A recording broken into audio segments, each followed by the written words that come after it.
హైదరాబాద్ కు చెందిన ప్రముఖ తబలా కళాకారుడు సామ్రాట్ కక్కేరి అమెరికాలో జరిగిన ఘోర రోడ్డు ప్రమాదంలో దురదృష్టవశాత్తు మరణించిన సంఘటన ఆలస్యంగా వెలుగులోకి వచ్చింది. ఈ విషాదకర ఘటన కాలిఫోర్నియాలోని మిడిల్ టౌన్ సమీపంలోని హర్బిన్ స్ప్రింగ్ రోడ్డులో చోటు చేసుకుంది. సామ్రాట్ ఒక సంగీత కార్యక్రమంలో పాల్గొని తిరిగి వస్తుండగా వారు ప్రయాణిస్తున్న కారును ఒక ట్రక్కు ఢీకొట్టడంతో ఈ విషాదం సంభవించింది.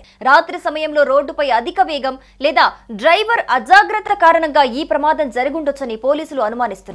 ట్రక్ డ్రైవర్ సురక్షితంగా ఉన్నప్పటికీ కారులోని ఇద్దరు ప్రయాణికుల్లో సామ్రాట్ తీవ్ర గాయాలతో మరణించారు. సామ్రాట్ కక్కేరి ఒక అసాధారణమైన తబలా కళాకారుడు, ఎంబీఏ గ్రాడ్యుయేట్, అంతర్జాతీయ స్థాయిలో గుర్తింపు పొందిన సంగీత విద్వాంసుడు. హైదరాబాద్ లో జన్మించిన సామ్రాట్ తన చిన్నతనం నుండి సంగీతం పట్ల అమితమైన మక్కువ చూపించారు. తన తబలా వాయిద్యంతో ప్రపంచవ్యాప్తంగా అనేక సంగీత కచేరీలలో పాల్గొన్నారు.